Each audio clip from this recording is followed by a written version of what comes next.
Muchas gracias, Carlos. Ahora sí.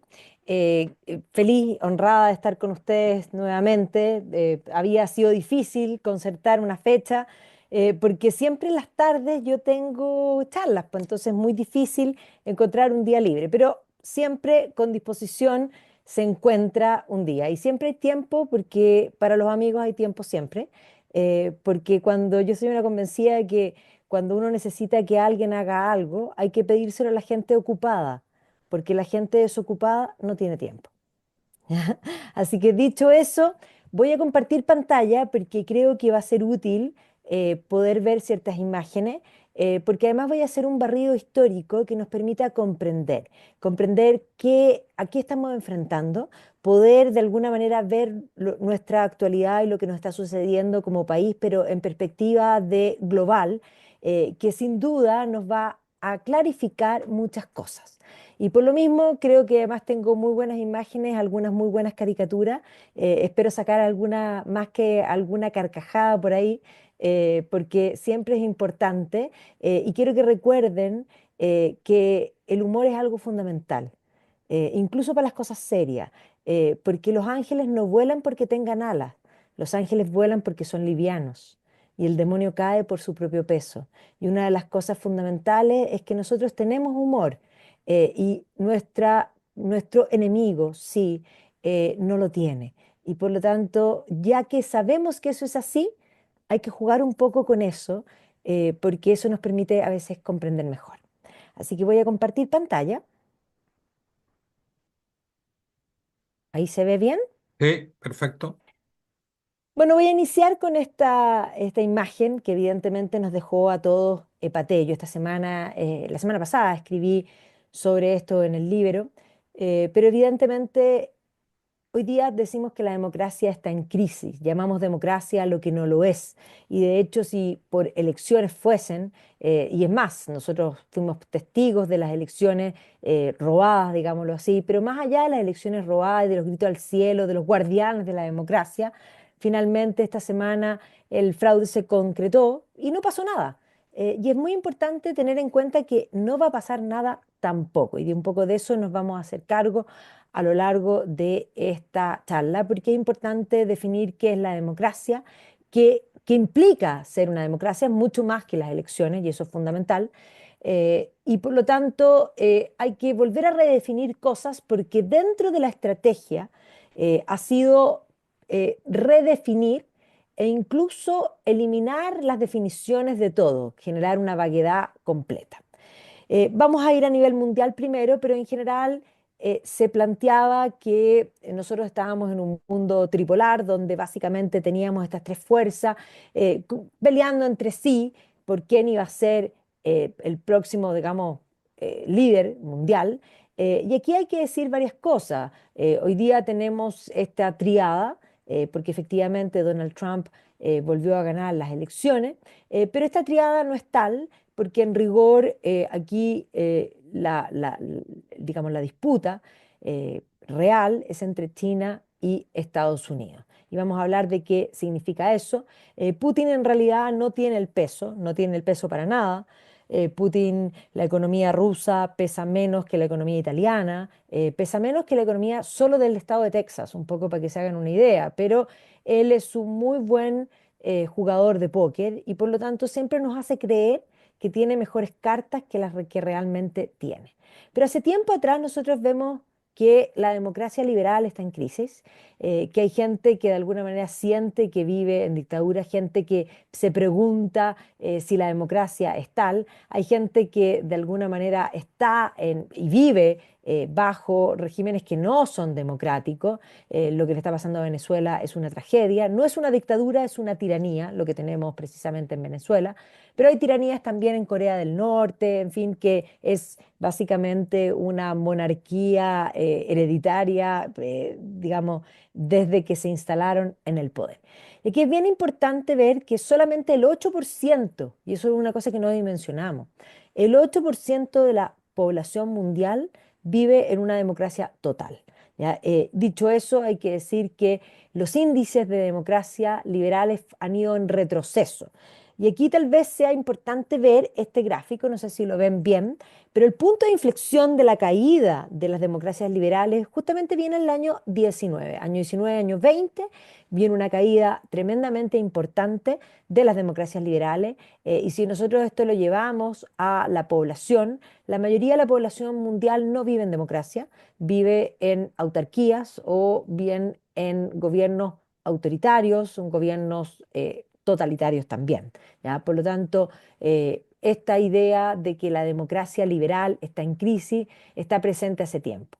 Y es importante tener en cuenta que efectivamente la democracia, el mundo ha cambiado, y es más, se ha ido vilipendiando y se ha ido minando los conceptos de la democracia, que fueron conceptos por los que la cultura cristiana occidental peleó desde el siglo XVIII en adelante. China, no podemos decir que es una democracia porque no lo es. Nunca ha sido democrático, nunca va a ser democrático y aquí tenemos un totalitarismo donde, claro, uno podrá decir dentro del partido hay ciertas elecciones, pero no existe libertad de expresión, no existe libertad de opinión. Y es más, hemos visto, por ejemplo, en el caso de Xi Jinping, que hoy día es el nuevo emperador amarillo, cuando finalmente se reimpuso su visión hacia el futuro, porque lo que está sucediendo en China es muy curioso, porque por una parte nosotros podríamos decir que la visión de Mao Zedong era la visión política, la visión económica a la muerte de Deng Xiaoping se consideró que iba a ser válida,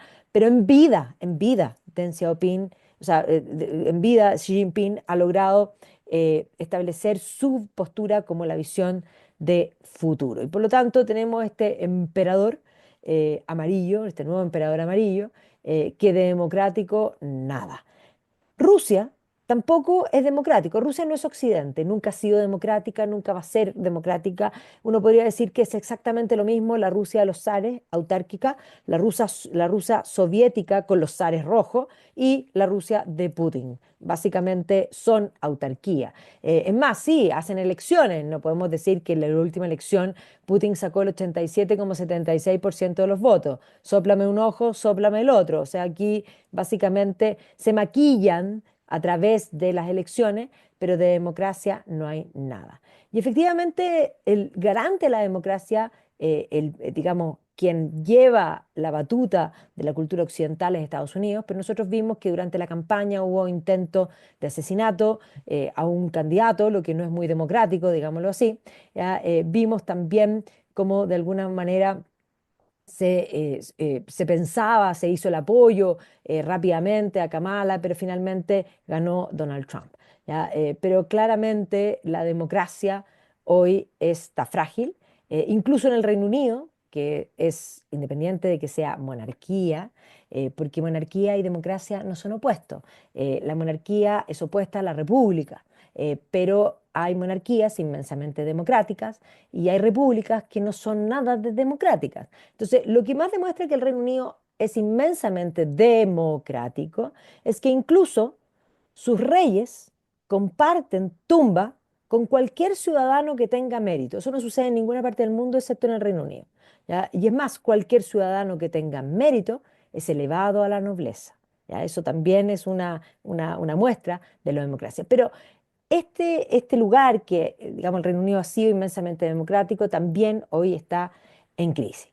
Entonces, escuchamos cosas como escuchen a la gente, hay que ampliar la democracia, jugando a la democracia, los que atentan contra ella se han metido dentro de ella, esta idea de que no hay democracia, que se necesita un cambio, en fin. Y esto nos llevó durante mucho tiempo, y yo diría que hasta hace muy poco tiempo, esto era un instalado, que era todo lo que es la política de la cancelación, la política de lo políticamente correcto, que incluso anuló ciertas formas de pensamiento, se anuló la libertad de expresión, la libertad de opinión, y es más, se intentó, y muchos compraron este discurso, un discurso que iba empapado de lo buenista, un discurso que, por ejemplo, tomaba el racismo para decir fuera el racismo para terminar siendo más racista. Creo que esta caricatura es genial, ¿ya?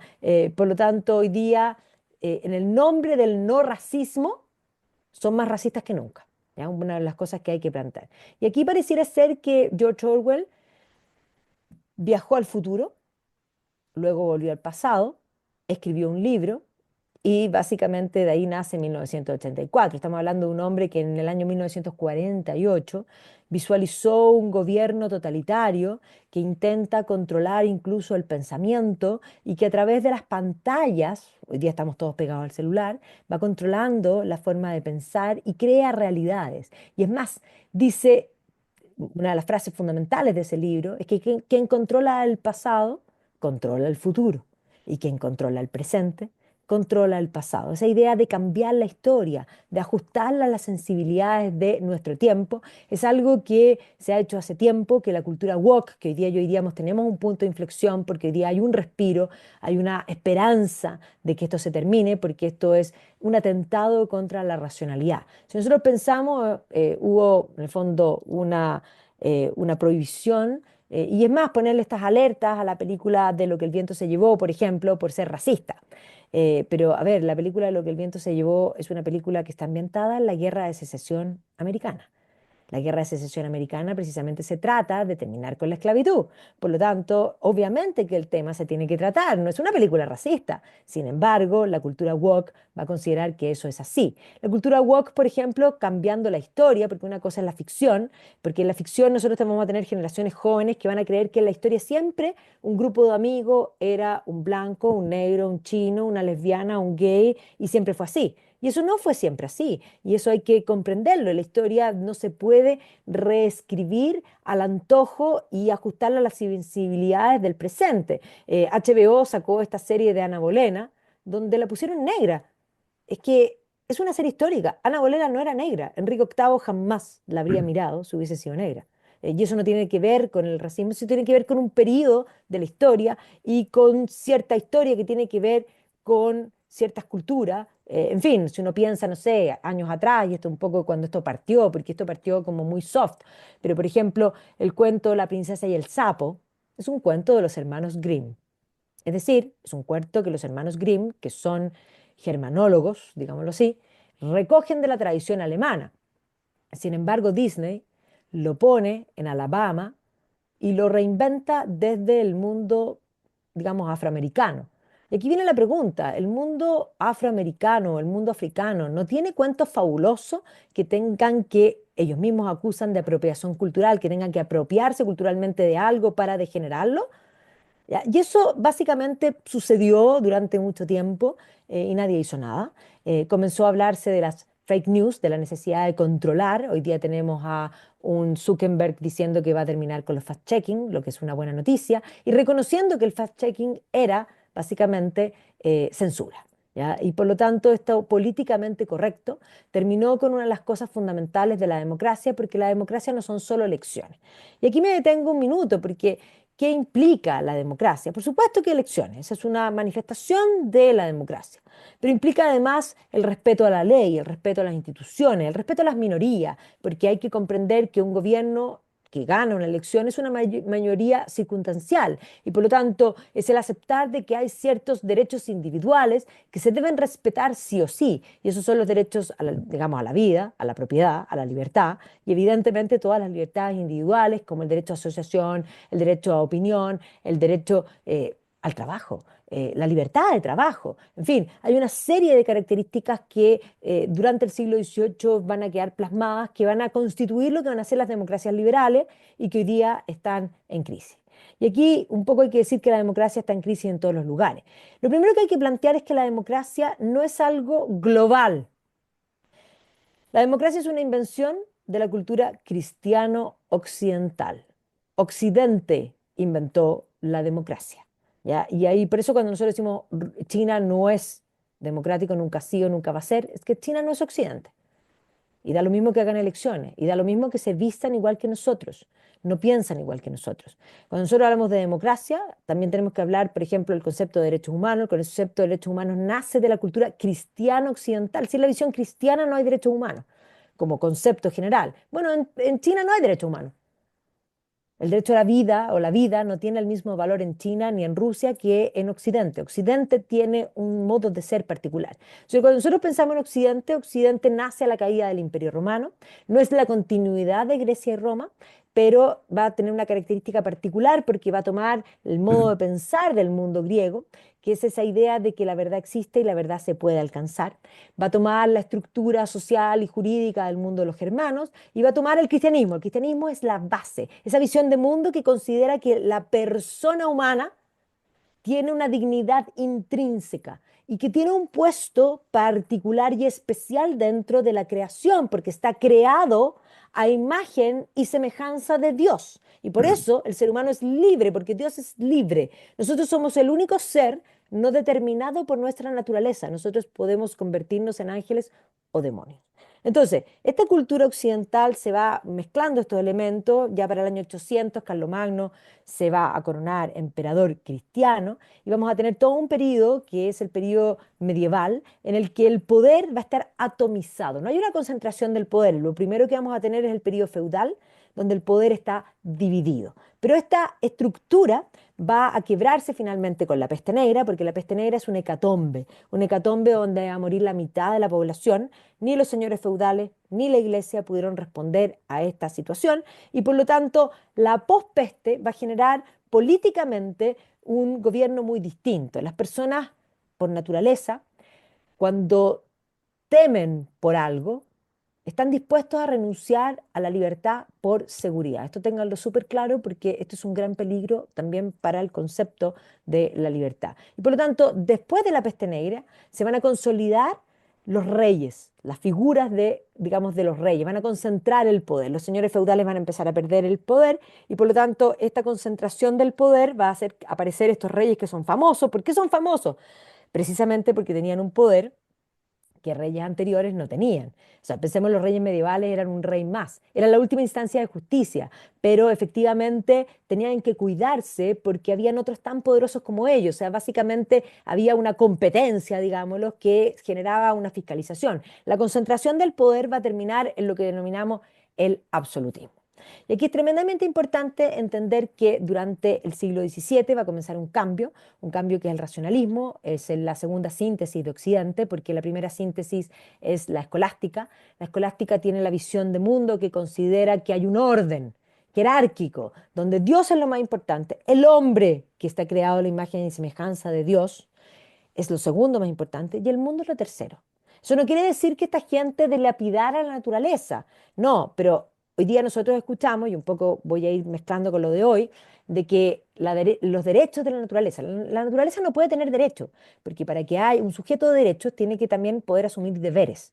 Y por lo tanto el único ser que puede asumir deberes es el hombre, porque el hombre es el único que es libre. Entonces, cuando ahí tenemos que entrar como en antropología, pero hay que entender que hay distintos tipos de almas. Están las almas vegetativas, un rabanito no se sabe rabanito, y no existe un rabanito que quiera rebelarse, no hay un rabanito que crezca hoy día y diga yo quiero ser zanahoria, no, el rabanito no sabe que es rabanito y solo puede ser rabanito y crecer como rabanito, punto. Ese es el alma vegetativa. El alma sensitiva son los animales, y los animales también, ¿de acuerdo? Sí tienen sensaciones, por supuesto que tienen sensaciones, o sea, pueden sentir dolor sin lugar a duda, pero no tienen conciencia de ese dolor y tampoco tienen conciencia de ser ellos mismos, están determinados por su naturaleza. El perro solo puede perrear. Yo sé que hay adultos que perrean, no sé hoy día, pero eso no se refiere a eso. Se refiere a determinados por su naturaleza. El ser humano no. El ser humano no está determinado y por lo tanto nosotros podemos convertirnos en ángeles o demonios. Bueno, esa visión jerárquica de, en el fondo, Dios, lo primero, hombre, mundo, se va a cambiar en el racionalismo. El racionalismo va a considerar que el hombre posee razón, que es la razón la que crea la realidad, y por lo tanto, si el hombre es el que crea la realidad a través de su razón, el hombre es lo primero. Y por lo tanto, aquí va a haber una inversión, se va a poner al hombre primero, a Dios segundo, que es un criterio de certeza de la existencia del hombre, y al mundo tercero. Un poco para que se hagan la idea, hoy día eso se invirtió nuevamente, hoy día está el mundo primero, eh, el hombre segundo y Dios desapareció. Y probablemente el mayor drama que tenemos como sociedad, esa crisis moral que nosotros vemos, tiene que ver con perder a Dios, porque perder a Dios no es solo perder una creencia, sino que es perder la línea que determina que algo sea objetivamente bueno y algo sea objetivamente malo. Hoy día vivimos un mundo que pretende que todo es subjetivo y por lo tanto, claro, es bueno para ti, pero no es bueno para mí, yo hago lo que quiero y por lo tanto alguien podría decir, bueno, a mí me encanta salir a la calle y matar a alguien y sacarle las tripas, me relaja. Y alguien le dirá, bueno, pero es que eso es ilegal, o sea, eso es contra la ley. Pero es que no, pues eso no es solo contra la ley, eso es perverso intrínsecamente. Entonces hoy día, básicamente debido a la falta de Dios, nosotros nos medimos por la legislación positiva. Y la legislación positiva hay que tener mucho cuidado, porque la legislación positiva, si no va de la mano con la legislación natural, es una ley que no hay que respetarla, es inicua, como diría Santo Tomás de Aquino. Pero este periodo, el periodo el racionalismo, va a concentrarse en el hombre como lo primero, va a confiar plenamente en la capacidad del hombre, va a reemplazar a Dios por el cientificismo y va a crear lo que se denomina la ilustración. Ya el término es impresionante. Ellos se consideran a sí mismos los iluminados por la luz de la razón. Ellos son éticamente superiores.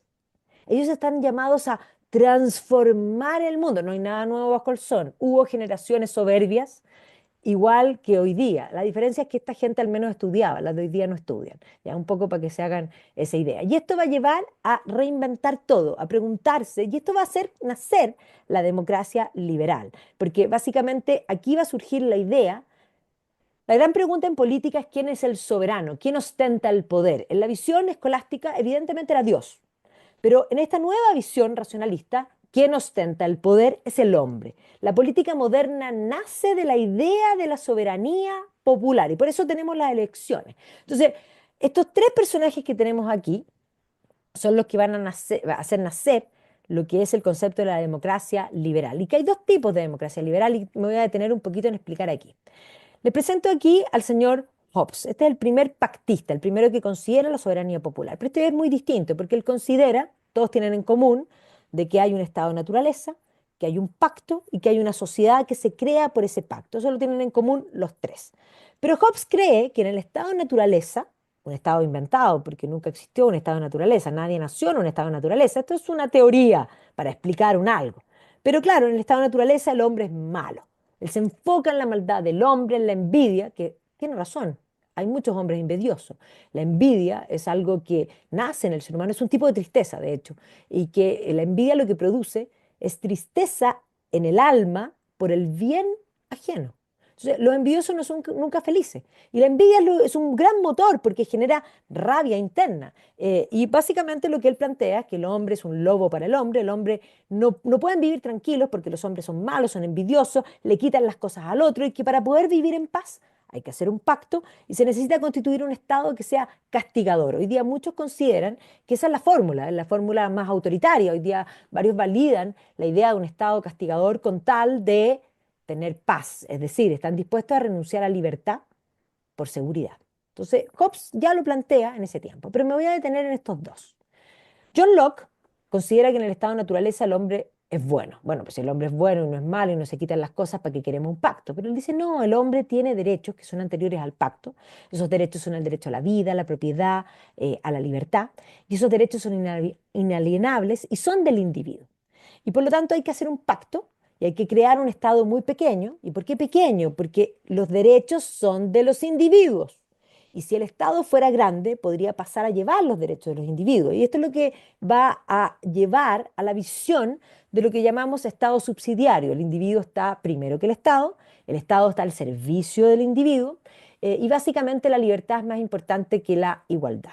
Y les presento a Jean-Jacques Rousseau, suizo, pero vive en Francia, parte de la Ilustración francesa. Él también considera que en el estado de naturaleza el hombre es bueno.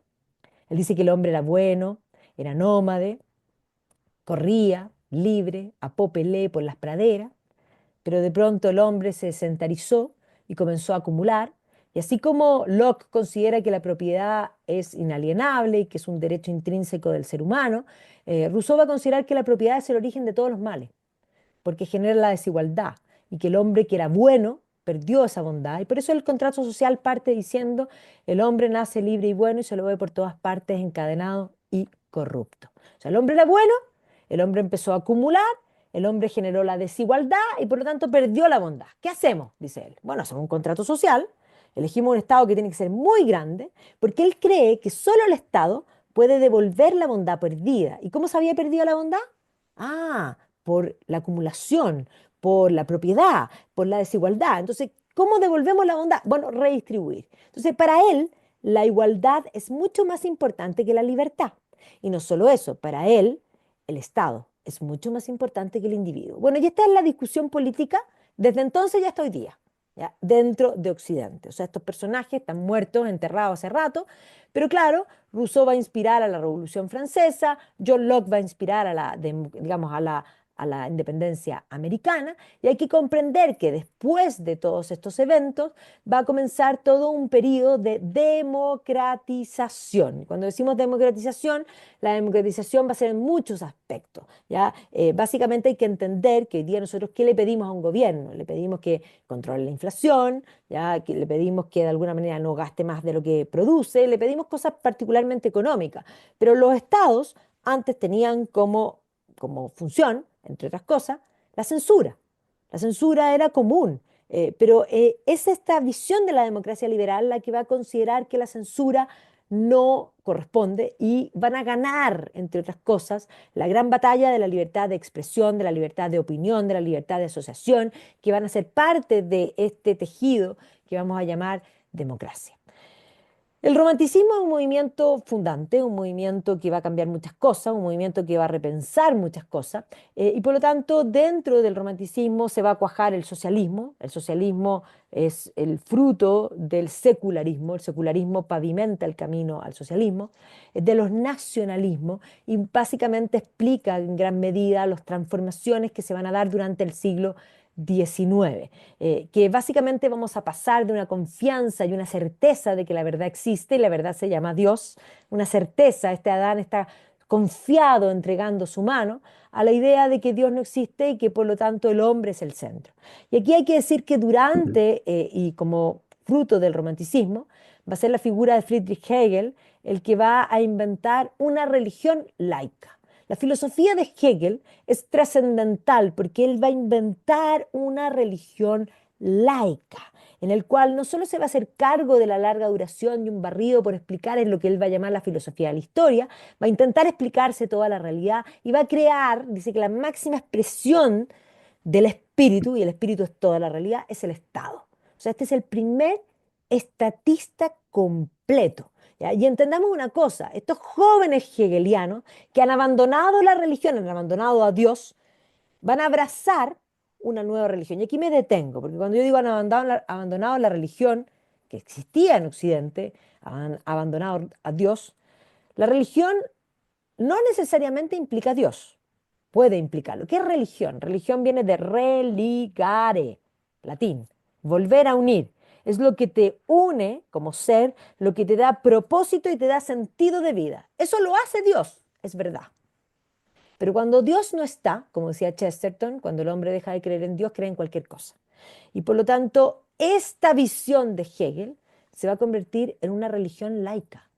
Y ahí tenemos a los jóvenes hegelianos, arrodillados. Y dentro de los jóvenes hegelianos va a estar Marx y Engels. Ellos son hegelianos.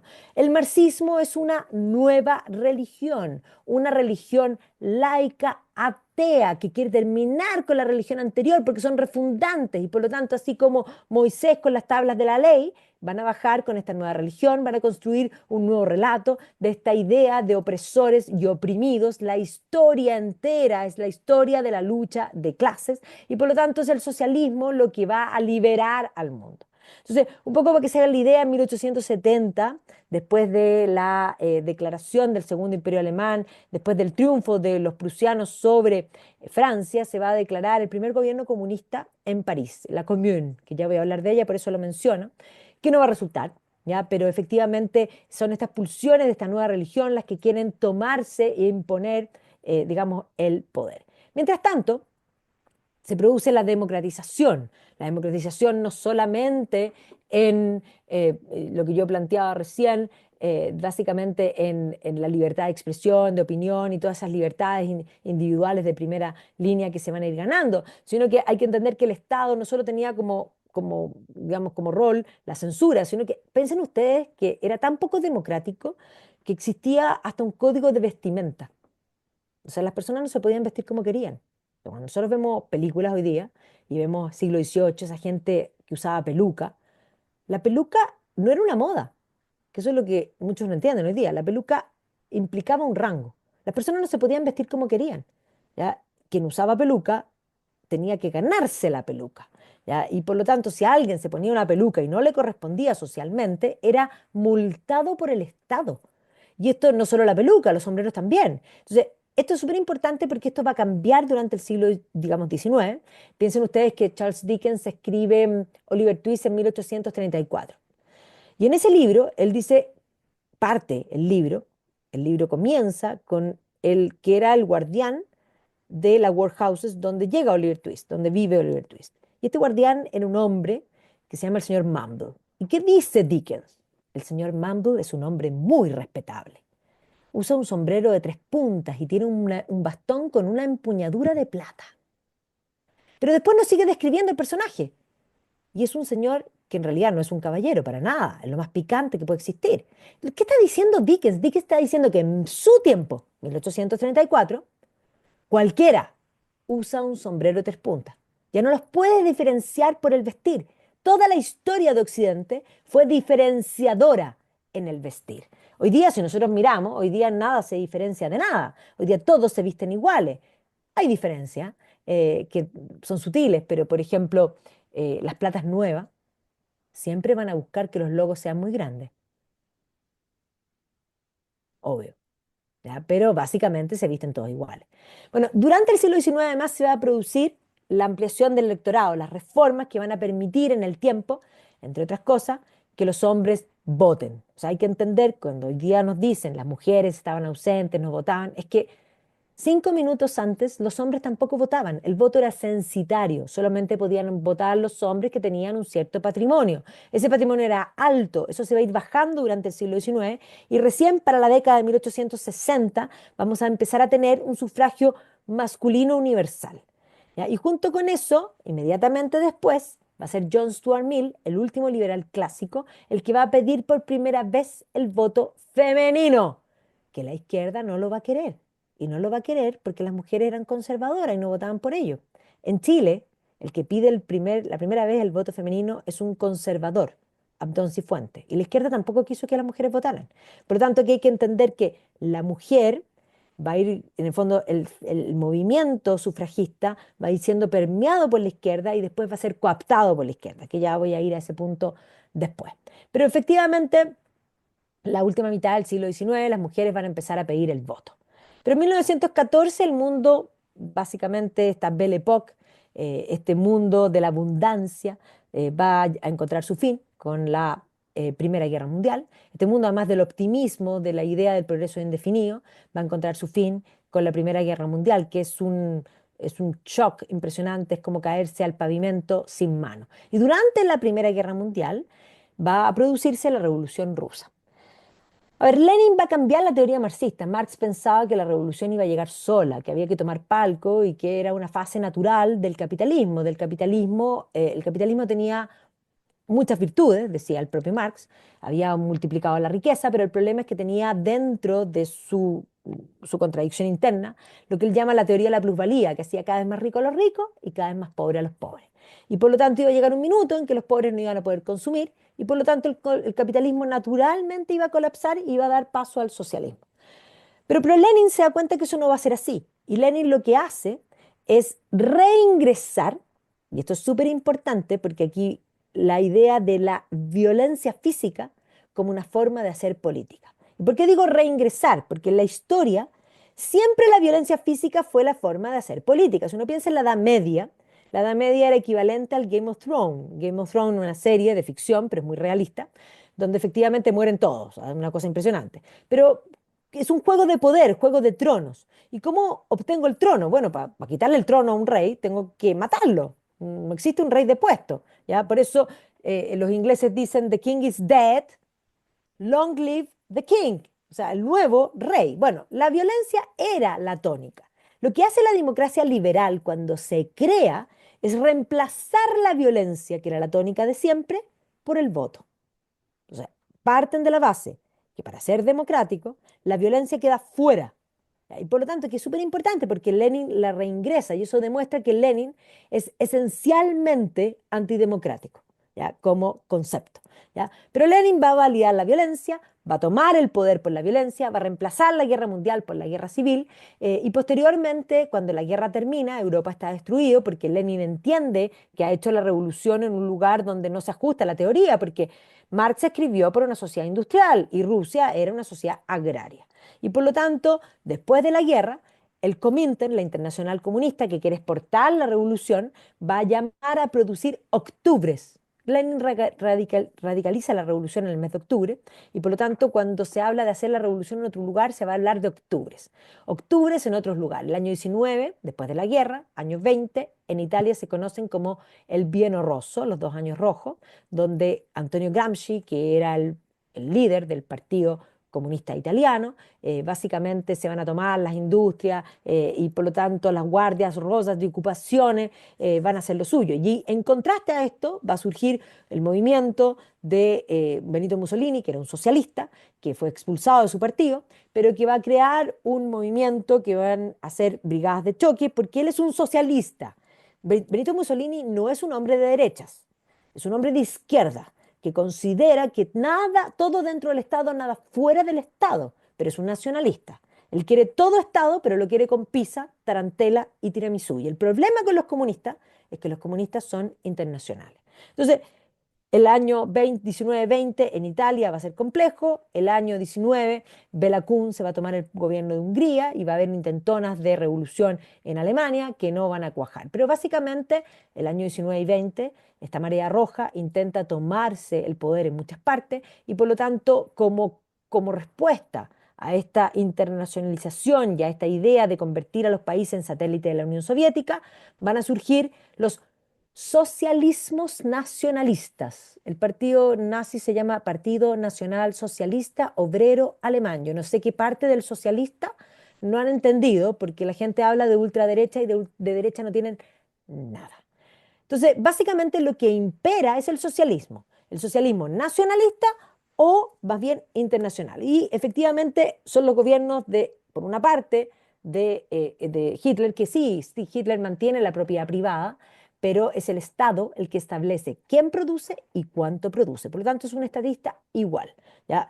Eh, Stalin elimina la propiedad privada y todo pasa a ser propiedad estatal, pero básicamente son bichos muy similares. Ahora, todos eran socialistas porque el resto del mundo eran keynesianos y Keynes es un economista de la Universidad de Cambridge, que básicamente es el primero en plantear la idea de que el Estado debe intervenir en la economía, que hay que fijar los precios, que hay que apropiarse de las áreas estratégicas de producción, ¿ya? Y por lo tanto el mundo va a tener un consenso keynesiano por mucho tiempo. Hitler va a llevar al mundo a la Segunda Guerra Mundial. Churchill va a ganar la guerra, pero va a perder la paz. Y va a ganar un laborista que va a tomar las ideas de Keynes y por lo tanto Clement Attlee va a estatizar todo. El Reino Unido va a pasar a ser el país más socialista después de la Unión Soviética. No va a quedar un conejito que se llame propiedad privada. Los británicos van a tener una vía estatal, casas estatales, empleo estatal, transporte estatal, luz, agua, gasto estatal, ¿ya? Y por lo tanto, mientras eso sucedía en Occidente, básicamente la liberación de Europa va a implicar que Stalin se va a quedar con la mitad de Europa y que se va a establecer en Europa una cortina de hierro. Y es más, vamos a ver que Stalin va a intentar acrecentar eso. O sea, Stalin cuando llega a Potsdam le van a decir, debe estar muy feliz de estar en Berlín. Y él contesta que el zar Alejandro, que es el que derrotó a Napoleón, llegó a París. Él quería mucho más. O sea, aquí vemos una propaganda del mundo soviético en inglés, ¿ya? Un poco para que se hagan esa idea. Ahora, el mundo occidental, liderado por Estados Unidos, sobre todo después de la Segunda Guerra Mundial, va a entender que hay que levantar a los países destruidos, porque si no los levantan van a ser caldo de cultivo para que caigan en el mundo comunista y por lo tanto va a crear el plan Marshall, el plan de ayuda económica para levantar a esos países y la doctrina Truman de permitirles intervenir políticamente en aquellos lugares donde la democracia y la libertad esté amenazada. Pero el año 49, China, va a ser Mao Zedong, finalmente va a imponer la revolución y vamos a ver aquí como el eje, ahí está Mao en el cumpleaños 70 de Stalin, al lado de Walter Ulbricht, que es el gobernante de la Deutsche Demokratische Republik, que de democrática no tenía nada, excepto el nombre. Bueno, en general todos los que se ponen democráticos es porque no lo son. Si tú eres realmente democrático, no lo pones en el nombre. Pero bueno, en fin, Stalin, de algún modo, a través de sus planificaciones quinquenales, va a lograr, podríamos decir, industrializar la Unión Soviética. Y eso va a hacer que muchos consideren con buenos ojos lo que se está haciendo en la Unión Soviética. Todos eran socialistas, eran o de planificación central, estalinistas, podríamos decir, eran o de Estado que establece corporativistas, como el caso de Mussolini, pero que es el Estado que establece quién produce, cuánto produce, o eran keynesianos, ¿ya? Pero va a haber un pequeño grupo el año 47, que era como la pequeña aldea, así como en Asterix, que van a reunirse en un hotel en Suiza, que van a considerar que no hay libertad política sin libertad económica. Y estos van a estar liderados por Ludwig von Mises, por Friedrich Hayek, aquí va a estar también Karl Popper, ya va a estar también después Milton Friedman, porque Hayek era profesor de la Universidad de Chicago. Esto va a ser lo que se conoce como la escuela austriaca, que en este entonces ellos tenían sus ideas, consideraban que eran las ideas correctas, pero la verdad es que el mundo no los miraba mucho. Estábamos en plena Guerra Fría, efectivamente el año 56 va a morir Stalin, se va a producir por Nikita Khrushchev la acusación de todos los horrores de Stalin y por lo tanto lo que vamos a llamar desestalización, pero Nikita no era mejor. Y un poco vamos a ver que no era mejor porque no podemos ver particularmente en Alemania. Alemania después de la guerra quedó dividida en 4 zonas de ocupación y cuando quisieron devolver a Alemania, Stalin dijo que no devolvía lo propio. Y esto va a implicar una tensión importante, lo que va a hacer todo el puente aéreo por tratar de mantener Berlín, que estaba dentro de la esfera soviética, y finalmente esto va a culminar con una Alemania dividida en dos. Se va a declarar la República Federal Alemana, la Deutsche, en el fondo la Bundesrepublik Deutschland, y por otro lado la Alemania Democrática, la Deutsche Demokratische Republik. Los dos se van a tener que reconocer y van a tener que reconocer que Alemania quedó dividida en dos. Esto es súper importante porque aquí sí podemos hacer el análisis bien hecho, porque Alemania es el mismo sustrato. Alemania quedó igualmente destruida y por lo tanto queda dividida en dos, es un mismo país, un mismo sustrato, dos sistemas. Y los dos sistemas, por lo tanto, podemos hacer el juicio de valor de cuál funciona y cuál no funciona. En la Alemania federal van a contratar a Ludwig Erhard, de ministro de Hacienda, que va a ser era un miembro de la sociedad Montpellier que creía en la libertad económica. Y así como toda Europa era socialista, eran keynesianos, fijaban los precios, en Chile también, ojo, la década del 20, la República Socialista nos dejó como corolario a nosotros lo que se llama el comisariato de precios. Aquí todos se fijaban los precios desde el Estado, ¿ya? Y es más, esos todos, Chile era súper socialista durante el siglo XX, tremendamente socialista. Y hay que entender que cuando llegamos al gobierno militar, la Junta también era socialista. Y por lo tanto, aquellos que tuvieron que luchar por las ideas de la libertad tuvieron que golpearle la mesa a los militares. ¿Ya? Y es más, liberar los precios fue un tema no menor en este país. Pero claro, Ludwig Erhard libera los precios inmediatamente después de la posguerra. Esto va a hacer que la Alemania federal empiece a crecer, así como el Reino Unido había optado por el socialismo y a pesar de que la guerra había terminado, tenía todavía carencia de productos, como estaban fijados los precios, eso implicaba que había mercado negro y para poder resolver el tema de la, en el fondo, falta de oferta, eso hace que haya cola. O sea, el Reino Unido había terminado la guerra y seguían habiendo las mismas colas de la economía de guerra. Mientras que Alemania, al liberar los precios, va a hacer que al poco andar los escaparates estén llenos, no haya cola y se empieza a hablar en la década del 50. La guerra terminó en el 45, del milagro alemán. Y esto va a hacer que la gente de la Alemania federal, o sea, la Alemania democrática, comience a irse a la Alemania federal, porque la gente migra. Sí, sí, por supuesto. La gente migra, pero ¿para qué migra la gente? Para estar mejor. La gente no migra para estar peor. Ya, es más, la gente va a empezar a irse de la Alemania democrática a la Alemania federal. No había migración al revés. Y esto va a hacer que el Estado, el gobierno de la Alemania democrática, se pregunte, ¿qué hacemos? Se nos van a ir toda la gente. ¿Ya? Y por lo tanto, estas son, aquí tienen el gráfico, esto lo saqué yo en el Museo del Muro de Berlín, eh, donde muestra entre el año 51 y el año 61 la cantidad de migrantes de la Alemania democrática a la Alemania federal. Esto hacía que, si esto continuaba así, la Alemania democrática iba a ser un estado fallido. Estos son los albergues, donde recibían a la gente que llegaba de la DDR a la República Federal, la Bundesrepublik Deutschland. Y eso va a hacer que Walter Ulbricht tenga la genial idea de encerrar a la población, de construir un muro. Y en agosto del año 61, porque ojo, la guerra termina el 45 y el muro no se construye hasta el 61. ¿Ya? El año 61 se va, que era verano, se va a hacer esta alambrada, muro 1.0, luego 2.0 y por lo tanto esto va a ser tremendo. Hay que entender que Nikita Khrushchev fue el que construyó este muro, por lo tanto no era necesariamente mejor que Stalin. Nikita además va a aplacar las rebeliones en Hungría. El último prócer soviético fuerte va a ser Brezhnev, pero Brezhnev efectivamente cuando se producen los movimientos en Praga los va a aplastar con el Ejército Rojo. Mao, por su parte, va a intentar, va a ser un fracaso, Mao va a ser un fracaso, va a intentar el gran salto adelante, la industrialización, que va a provocar una hambruna tremenda. Se considera que Mao va a provocar la muerte de 60 millones de chinos provocados por una acción deliberada del Estado. O sea, esto no fue natural, no fue muerte natural. ¿Ya? Y ese básicamente va a ser el corolario del gran salto adelante y posteriormente va a iniciar la revolución cultural, que es un tema tremendo.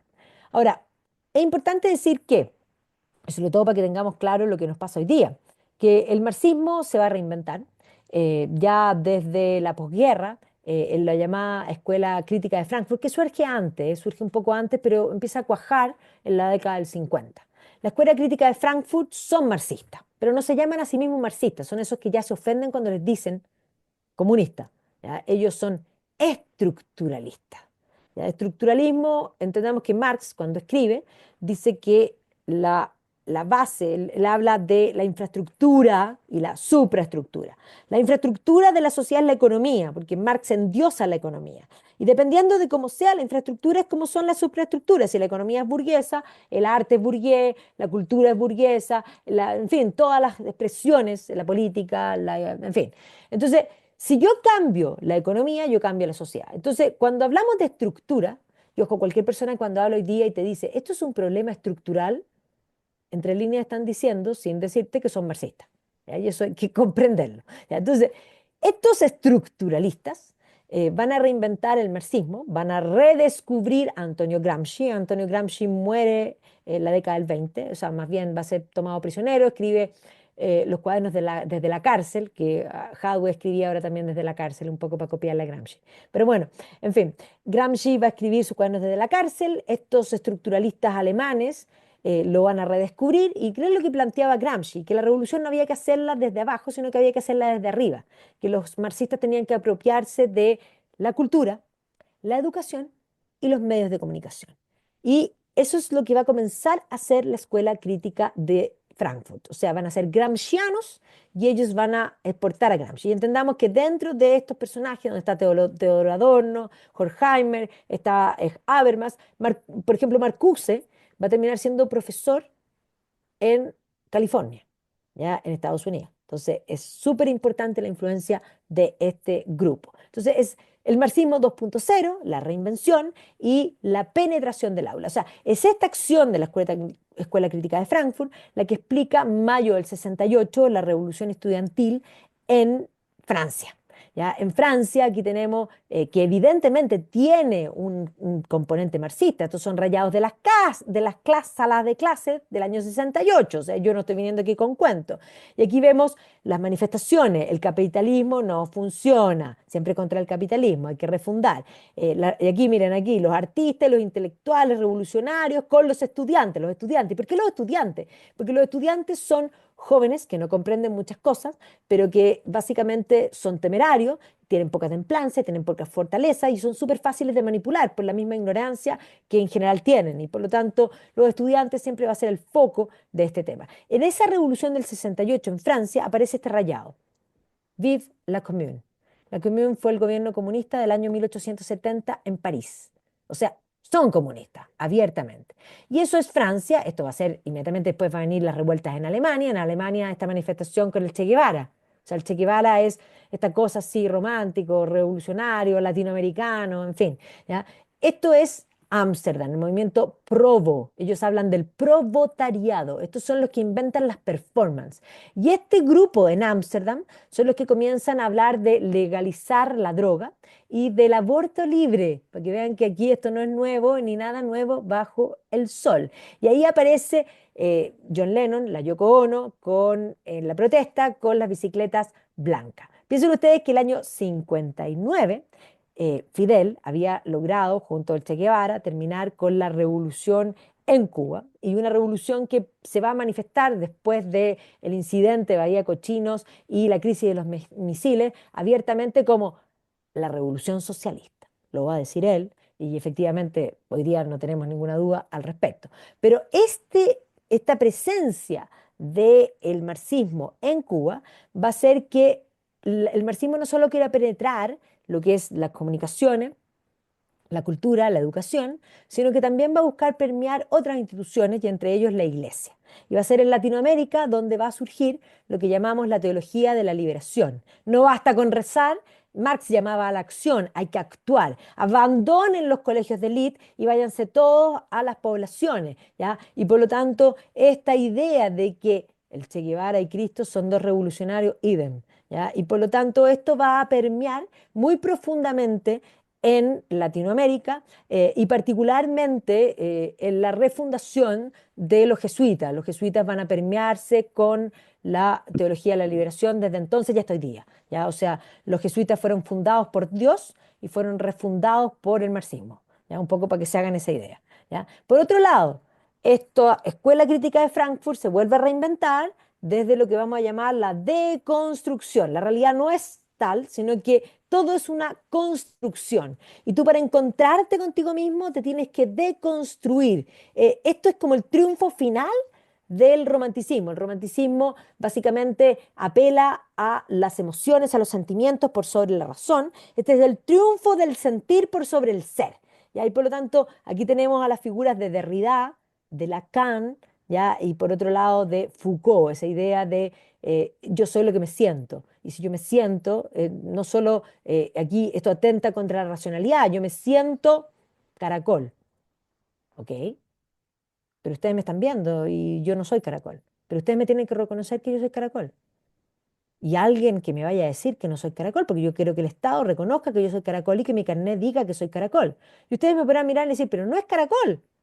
O sea, en otro tiempo, el que se sentía caracol terminaba en la casa Orate. Lo que pasa es que, entre otras cosas, se terminaron con todos los, digamos, lugares donde se encerraban a los locos. Y esto es lo que Scruton va a hablar de este grupo de agitadores, de fraude, de tontos, fraudulentos y agitadores, ¿ya? Y qué es lo que determina esta posmodernidad, que hablan de que es líquida, cambiante, porque ha puesto el sentimiento por sobre la realidad, por sobre el ser, y termina negando la realidad misma, termina negando el consenso racional, porque, de acuerdo, habíamos perdido a Dios, pero todavía se confiaba en la ciencia. Bueno, este grupo va a terminar negando la ciencia también, o sea, perdimos a Dios, perdimos la ciencia y no nos queda nada, nos queda simplemente la estupidez, ¿ya? Y por lo tanto, lo políticamente correcto considera que no se puede negar eso.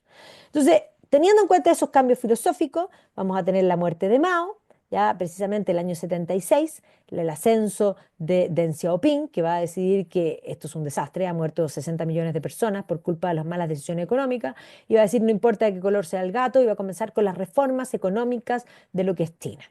Los años 70 son años de crisis, la crisis del petróleo, que va a hacer que no sea nada de glamoroso, lo único glamoroso de la década del 70 es la onda disco, el resto es todo un desastre, todos van a hablar de control de precios, incluidos los republicanos en Estados Unidos, ahí tenemos a Nixon diciendo que va a controlar los precios, es más, el disco del año 74 de ¿cómo se llama esto?, de Sex Pistols, se llama Anarchy in the United Kingdom, precisamente porque la inflación era una cosa endémica, los sindicatos tenían un poder enorme en el Reino Unido y eran capaces de paralizar a una nación, y eso explica que el año 78 se produce este evento que se llama The Winter of Discontent, donde paran todos, paran los sepultureros, los basureros, queda paralizado el país, y eso hace caer al gobierno laborista de Callaghan, y eso explica que el año 79 sea electa Margaret Thatcher.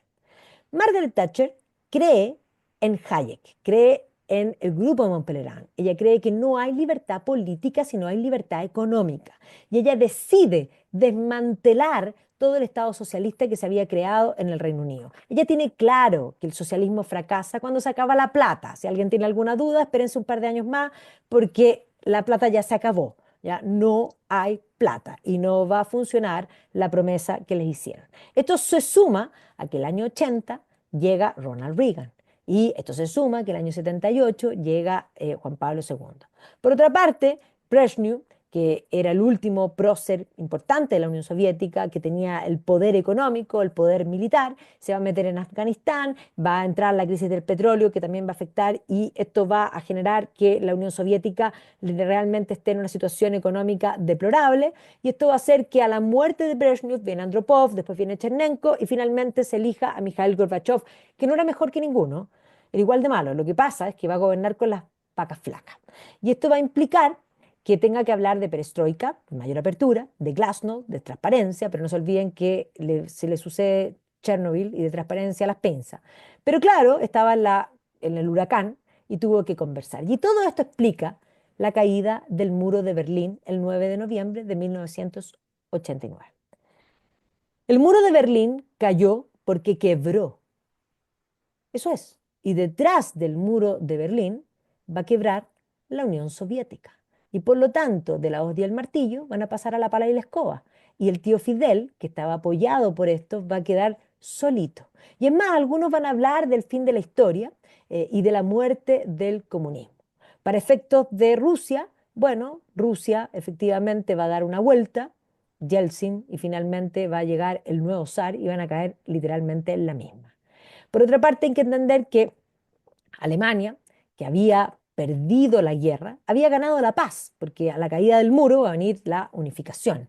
Y aquí hay que entender que durante la posguerra, las dos potencias que habían peleado tres guerras, guerra franco-prusiana, Primera Guerra Mundial, Segunda Guerra Mundial, se van a mirar a la cara con Adenauer, con Charles de Gaulle, y van a decidir construir Europa. Y si ustedes creen que esa foto de Charles de Gaulle con Adenauer es tierna, esta es mucho más tierna. Aquí está Chirac, ¿no es cierto?, con Helmut Kohl. Pero es súper importante que tengan en cuenta que la unificación alemana va a producir esto. Kohl le va a decir, aquí mando yo. Ese año 89, nosotros hicimos el plebiscito. Por lo tanto, la caída del muro de Berlín no había nada más de modé que ser comunista. Y el año 90 tuvimos el regreso a la democracia en Chile.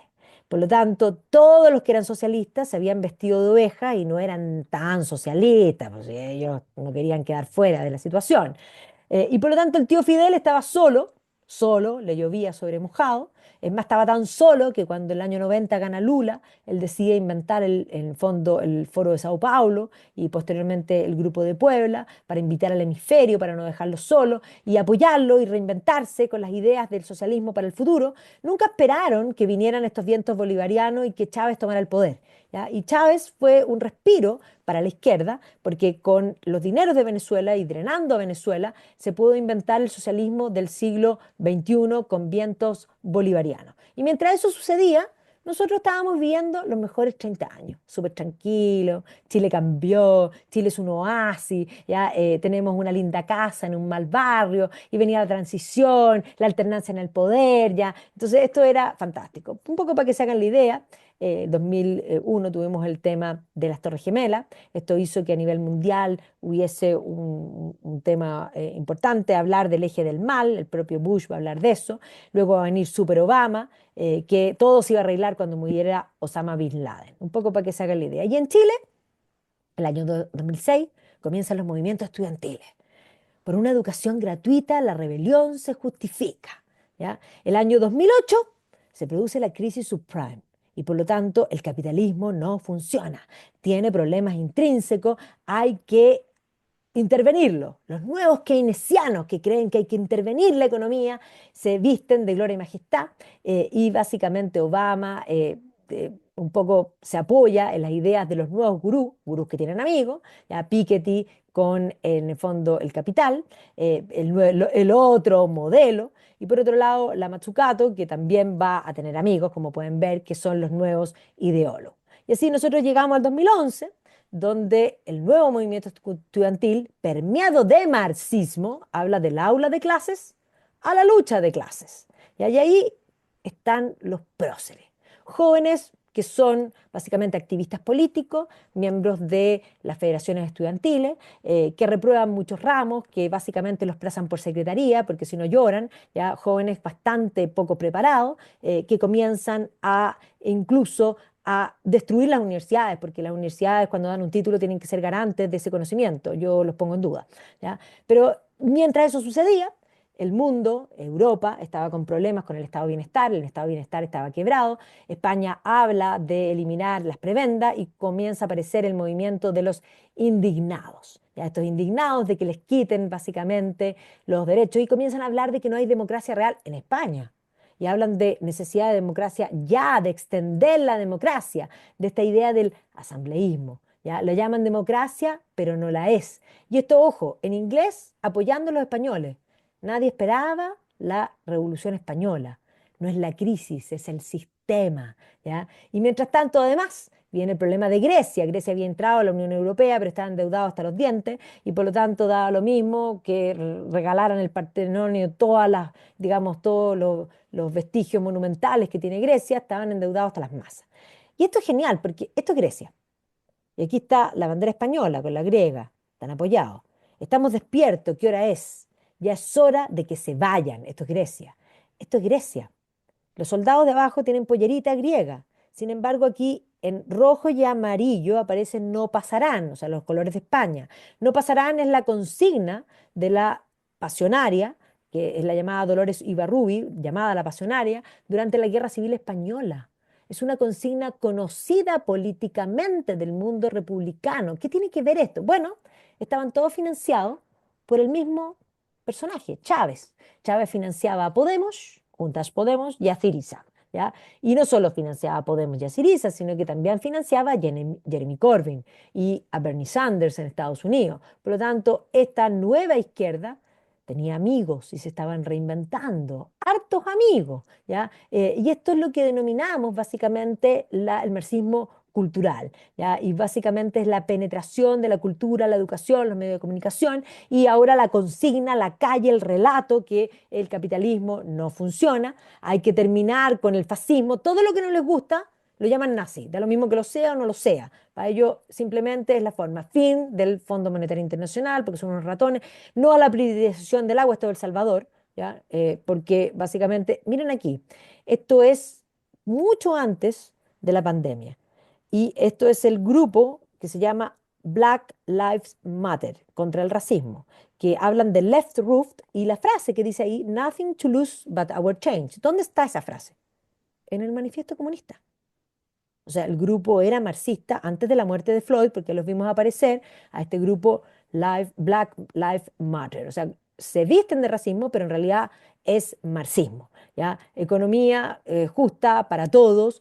El neoliberalismo mata. Esto es Colombia, ¿ya? Es más, firme aquí por las tortugas y oficialmente aquí, free trade, el libre comercio, implica la muerte de las tortugas. O sea, se apoderan del feminismo, del movimiento LGTB, de todo lo que es, en el fondo, que genera contradicciones del ecologismo y básicamente este neoanarquismo, aparece este anarquismo, porque el anarquismo es una cosa muy compleja porque cruza todos los espectros políticos, pero existe lo que se llama el anarcocolectivismo, que es negro con rojo, como lo ven aquí, y el anarcocapitalismo, que es negro con amarillo. Entonces, los anarcocolectivistas, que son, entre ellos están los anarcocomunistas, son los que comienzan a revolver la perdiz, porque es solo la izquierda la que cree en la violencia física como una forma de hacer política. Los anarcocapitalistas o minarquistas son como los hobbits de la comarca, ya no son gente violenta. Pero claro, empezamos a ver que el capitalismo es el problema, la penetración del movimiento LGTB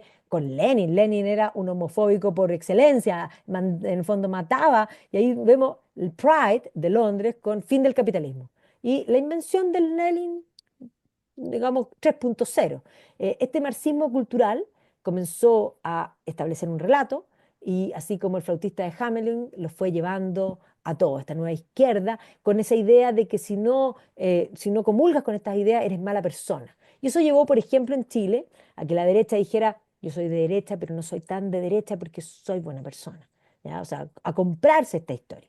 Mientras tanto, en Europa, los euroescépticos comenzaron a aparecer, unos desde dentro, como Víctor Orbán en el caso de Hungría, unos queriendo romper, y esta tradición llevó finalmente al Brexit, como en el fondo que se salió de Europa, y el más feliz de todo era Putin. Y cuando Europa se estaba desmantelando y cayendo, va a ser electo en el fondo Macron, que finalmente va a salvar a Europa por un periodo. Después va a venir Scholz y ahora vamos a ver qué va a pasar en Alemania. Pero entendamos que con tal de controlar a lo que ellos llaman ultraderecha, porque la señora Le Pen tiene un programa que de derecha no tiene nada. O sea, en Francia no hay derecha, son todos socialistas. Ella también, ella es una socialista nacionalista, es xenofóbica, pero eso no lo hace ser una mujer de derecha.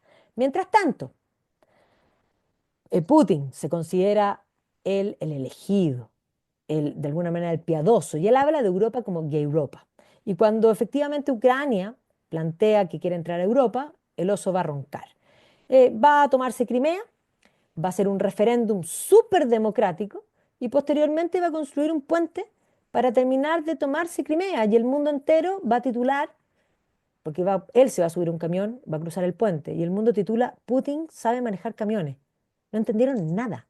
Putin se tomó Crimea y el mundo cayó.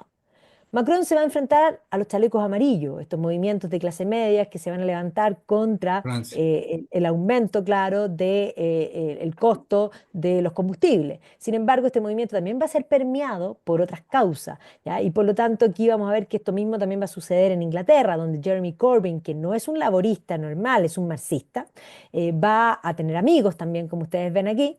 Y por otro lado, en Estados Unidos, la figura de Bernie Sanders, que también no es un demócrata normal, es un marxista, van a estar en el ambiente. Y en eso estaba el mundo cuando se produce nuestro Octubre Rojo.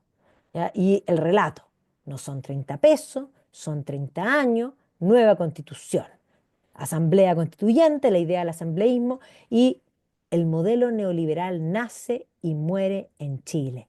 No es depresión, es capitalismo. Y básicamente no más neoliberalismo, fuera Piñera y todo lo que nos tocó vivir, y aparece Allende y se abren las grandes alamedas y los movimientos identitarios, el indigenismo, que es usado básicamente también como el vehículo del marxismo, porque a través de las asambleas lo que se establece esta idea de separar, de generar contradicciones, de generar lucha de clase, que es lo que vimos precisamente en todo el proceso constituyente. El atentado contra todo lo que sea privado, no más AFP, que hoy día lo tenemos muy fresquito, y evidentemente esta idea del marxismo, de Marx puro, al gramscismo, que básicamente va a ir de la mano con las protestas sociales. Aquí es súper importante ver que el año, en el fondo, las protestas sociales, las manifestaciones sociales, cómo se disparan precisamente en las últimas décadas.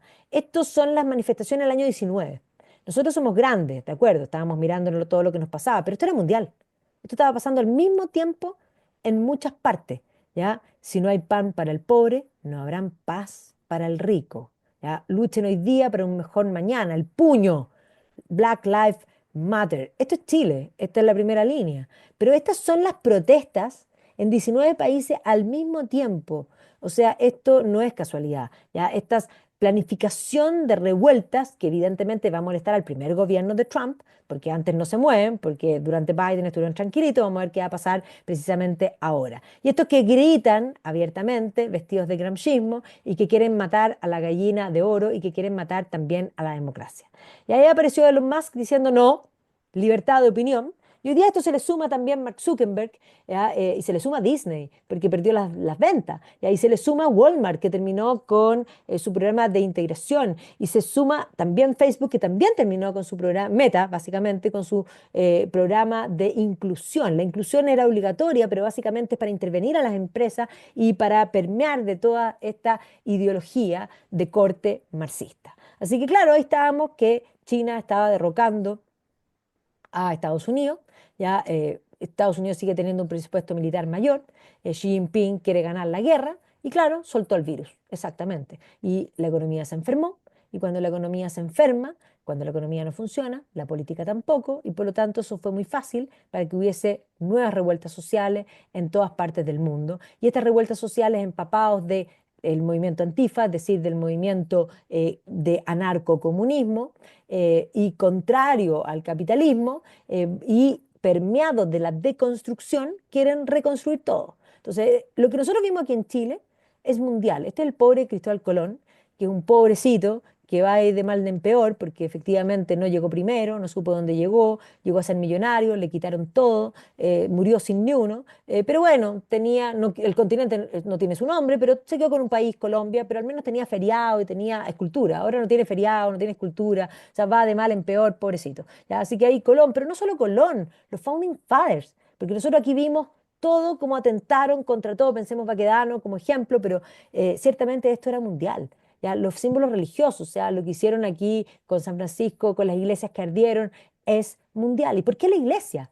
Porque la iglesia es la barrera de contención de este cambio. Es básicamente lo que implica, es esa cultura anterior de la cultura cristiana occidental. Esto va en contra de Occidente mismo. El propio Winston Churchill, ¿ya? Esto es Suiza. Los suizos son súper tranquilos y sin embargo también entraron en esto. Entonces aquí tenemos esta idea de la economía global, que no solamente es la economía global que se dañó y se complicó, sino que también algunos quieren que no solo sea la economía, sino que también sea la política. Y eso es lo que llamamos globalismo, ¿ya? Y por lo tanto del globalismo, el populismo, son cosas que son muy complicadas. Y ahí podríamos decir que Putin reemplazó la pandemia por la guerra, y claro, tenemos específicamente la guerra desde entonces, y aquí los pacifistas no son tan pacifistas. Mientras tanto, ¿quién ganó? Bueno, China se compró el mundo entero, ya, África completo. Es más, aquí en Latinoamérica cantidad, estuvimos a punto de darle los pasaportes. Y en eso estábamos cuando efectivamente Chile supuestamente despertó, quisieron votar la Constitución, hicimos el proceso uno, ya, donde efectivamente se dijeron abiertamente las cosas. Aquí plantea, somos muchos economistas en el mundo que estamos mirando a Chile como un experimento, éramos un experimento mundial para matar al neoliberalismo. Y es más, Chile es el gran laboratorio político para la izquierda. Y bueno, les dimos, le cerramos la puerta en la nariz, vino el segundo proceso, tampoco se aplicó y el mundo sigue súper complejo con las nuevas en el fondo, digamos, conflictos que hoy día tuvimos una paz, un conflicto que también está permeado de súper alta ideología, porque hay que entender que el Estado de Israel nace en el marco de la Guerra Fría y por lo tanto esa idea simplista de que si eres en el fondo de izquierda tienes que apoyar la causa palestina y si eres de derecha tienes que apoyar la judía, es una reducción mental estúpida, pero sin duda un sufrimiento no menor. Bueno, y hoy día, la próxima semana, vamos a tener el ascenso del presidente Trump y probablemente el retroceso de estas políticas de lo políticamente correcto va a ser aún mayor. Y va a ser mayor porque efectivamente el gobierno tiene una tendencia distinta. Muchos dicen, bueno, a Chile no le convenía que ganara Trump por el tema de que si ellos se aíslan, nosotros a lo mejor no, económicamente no vamos a vender mucho. Pero yo creo que para el mundo era fundamental, porque si Trump no ganaba, teníamos en jaque nuestra cultura. Y por lo tanto hay que comprender que en eso estamos. La democracia es parte de nuestra cultura y el gran problema es que los enemigos de la democracia están jugando dentro de la democracia.